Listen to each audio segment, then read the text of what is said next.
जय श्री कृष्ण। राधे राधे।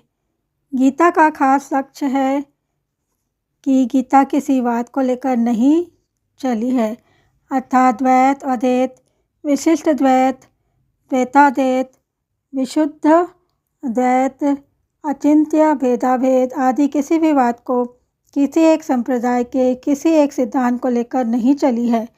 गीता का मुख्य लक्ष्य यह है कि मनुष्य किसी भी वाद, मत, सिद्धांत को मानने वाला क्यों न हो, उसका प्रत्येक परिस्थितियों में कल्याण हो जाए। वह किसी भी परिस्थिति में परमात्मा प्राप्ति से वंचित न रहे, क्योंकि जीव मात्र का मनुष्य योनि में जन्म केवल अपने कल्याण के लिए ही हुआ है। संसार में ऐसी कोई भी परिस्थिति नहीं है जिसमें मनुष्य का कल्याण न हो सकता हो, कारण कि परमात्मा तत्व प्रत्येक परिस्थिति में समान रूप से विद्यमान है। अतः साधक के सामने कोई भी और कैसी भी परिस्थिति आए, उसका केवल सदुपयोग करना है। सदुपयोग करने का अर्थ है दुखदायी परिस्थिति आने पर सुख की इच्छा का त्याग करना और सुखदायी परिस्थिति आने पर सुख भोग का तथा वह बनी रहे, ऐसी इच्छा का त्याग करना और उसको दूसरों की सेवा में लगाना। इस प्रकार सदुपयोग करने से मनुष्य दुखदायी और सुखदायी दोनों परिस्थितियों से ऊंचा उठ जाता है, अर्थात उसका कल्याण हो जाता है। सृष्टि से पूर्व परमात्मा में मैं एक ही अनेक रूपों में हो जाऊं, ऐसा संकल्प हुआ।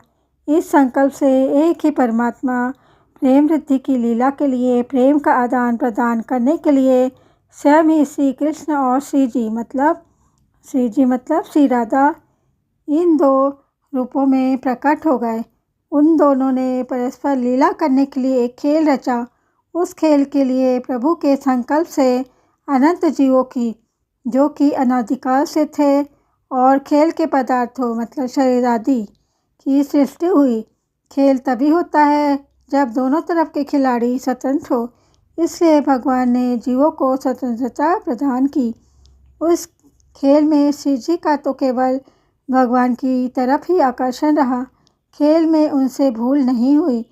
अतः श्री जी और भगवान प्रेम वृद्धि की लीला हुई, परंतु दूसरे जितने जीव थे उन सब ने भूल से संयोगजन्य सुख के लिए खेल के पदार्थों यानी कि उत्पत्ति विनाशशील प्रकृतिजन्य पदार्थों के साथ अपना संबंध मान लिया, जिससे वे जन्म मरण के चक्कर में पड़ गए।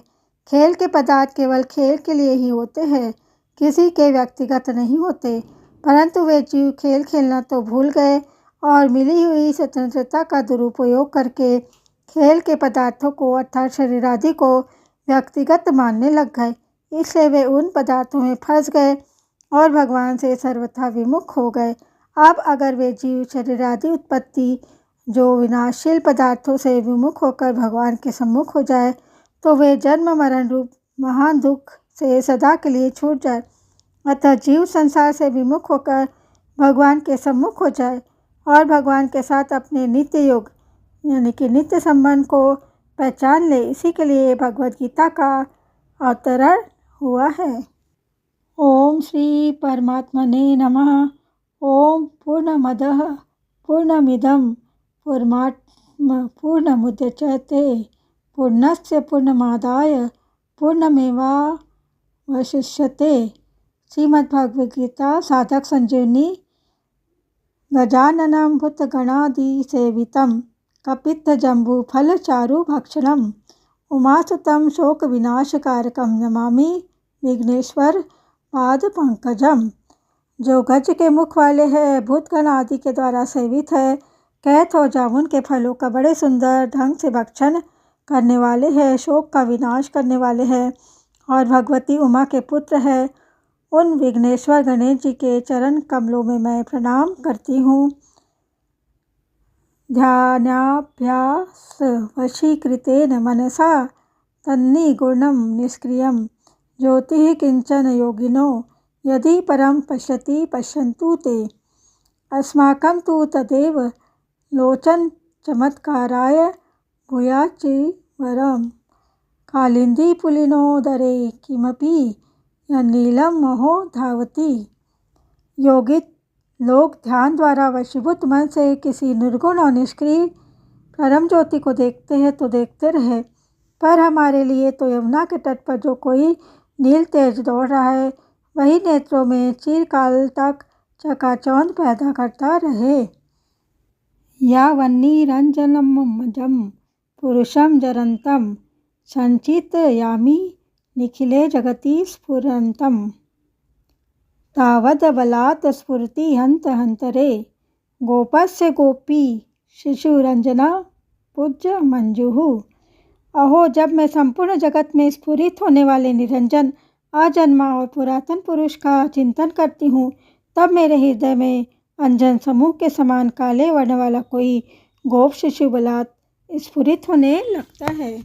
न विद्या येषां श्रीन्न शरणं विशन्न च गुणाः परित्यक्ता लोकैरपि ऋजनयुक्ताः स्थितिजडाः शरण्यं यं तेऽपि प्रसृतगुणमाश्रित्य सृजना विमुक्तास्तं वन्दे यदुपतिमहं कृष्णममलम्।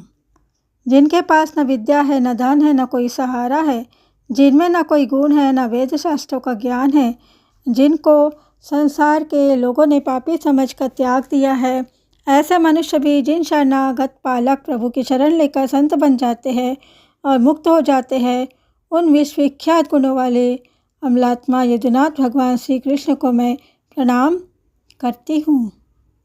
यस्य श्री करुणार्णवस्य करुणालेशेन बालो ध्रुवः स्वेष्टं प्राप्य समार्य धाम समगादोकोऽप्यविन्दच्छेयम् याता मुक्तिमजामिलाधिपतितः शैलोपि पूज्यो भवत् तं श्रीमाधवमाश्रितेष्टदहं नित्यं शरण्यं भजे।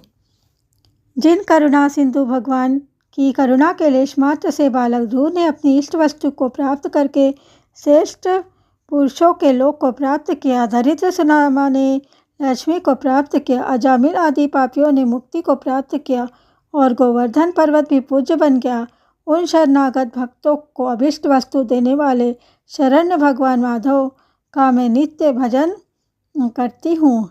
वसुदेव सुतं देवं कंस चाणूरमर्दनं देवकी परमानंदम कृष्णं वंदे जगद्गुरुम।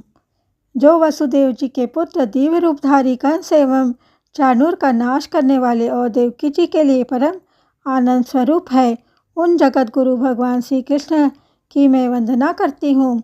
नारायणं नमस्कृत्यं नरं चैव नरोत्तमं देवीं सरस्वतीं व्यासं ततो जयमुदीरयेत्। भगवान श्री कृष्ण और मनुष्यों में श्रेष्ठ अर्जुन को तथा सरस्वती और वेद व्यास जी को नमस्कार करके फिर महाभारत का कथन करना चाहिए। जय श्री कृष्ण। राधे राधे।